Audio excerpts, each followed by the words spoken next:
We can think of the brain as a muscle. In your brain, you have these things called synapses.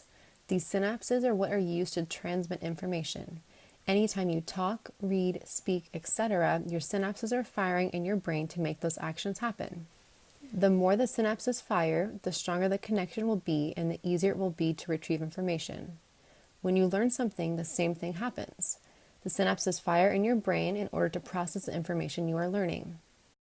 We all know that when we learn something new, we are going to make mistakes. These mistakes are inevitable because our brain is still processing the new information and it is still trying to make sense of it. Now, here's the cool thing.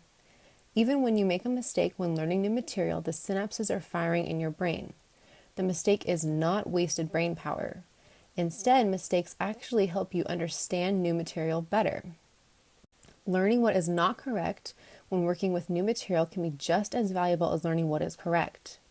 Discovering the limitations to the new knowledge you have gained helps you create a better understanding of the information as a whole.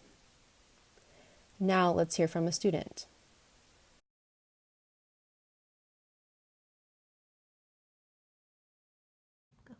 So failure now, in my fourth year, I feel a lot better about it.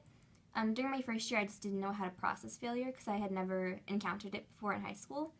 So in my fourth year now, I think I have better coping mechanisms, and I know when to maybe give up and try something different because the first method wasn't working. And if I do encounter failure now, I know that it's not the end of the world. I can move past it faster than I did my first year, and it's no longer a roadblock. It's more of just a learning moment, and I know to move on from it. Since the brain is still learning and synapses are still getting stronger even when we make mistakes, it is important that we change our mindset to become okay with making mistakes. When you make a mistake, it means that you are working with the material and flexing your brain muscle. These are good things. We need to change our mindset from a fixed mindset where you limit yourself and think that your intelligence is fixed to a growth mindset where you believe that you can gain intelligence. The harder that you work on learning something and the more you go over new material, the better you will learn it.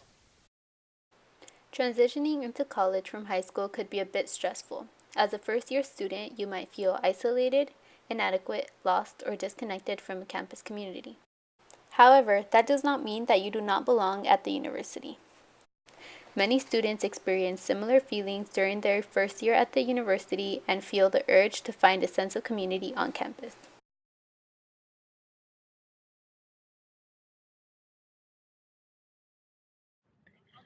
I did feel connected to the campus my first year because I did two summer programs the summer before coming in. So I did the IDEA, which was an engineering program, and then TRIO Triple SP, which is part of Oasis. So I think that TRIO especially served like as a foundation. Like it was all like the staff connected all the students really well by having us share like our stories, our backgrounds, and where we come from. So that just provided me with like a family and a group of people to go to. I did feel really connected to Warren College my first year because I joined Warren College Student Council my first year and also the Warren Transfer and Commuter Commission. And that was really important to me because as a first year I was commuting, I didn't live on campus. So I thought I needed to try harder to find community. So I focused on student involvement and less on my classes. As you all heard from Estefania's and Jordan's experiences, they were able to find a way to connect to campus by being part of organizations and programs. Staying involved increased their social belongingness on campus. Some ways to be involved is joining student organizations, joining student support programs, going to office hours for your professors and TAs, attending campus events, and forming study groups.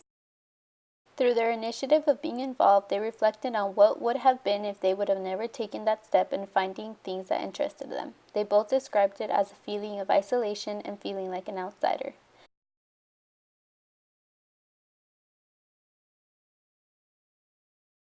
If I didn't take the initiative to get involved my first year, I think I would have felt more isolated.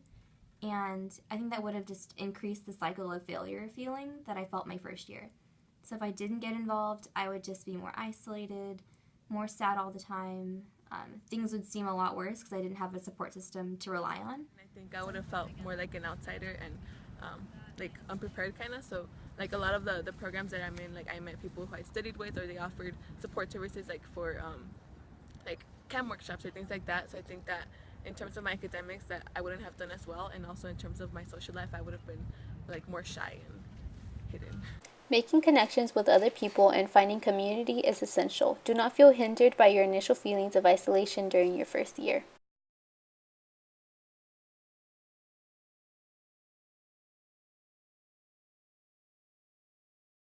My ability to keep going even when things are difficult, that was one of the goals that pushed through for me and got me to where I am today. My parents, especially my dad, has always like told me like work hard, like go to college, and so I think that my goal like has always come from them, and they've always motivated me. So having that the strong connection to my family has always served as a reminder of why I'm here. Keep in mind your core values. Your values are what are going to keep your experiences at the university in perspective. Even if you feel doubtful at first, remember why you are here in the first place and what your end goal is. Your performance in a class does not determine whether or not you ultimately achieve your long-term goals. Now you'll be writing a letter to your future self. Take 20 minutes to write a letter to your future self. Discuss your goals, the classes you are taking, what is important to you today, and your overall feelings about being at this university. Remember to include the struggles you are facing now in your letter and your outlook on those struggles now that you have gone through this first year experience program. You will receive this letter 1 year from now through email.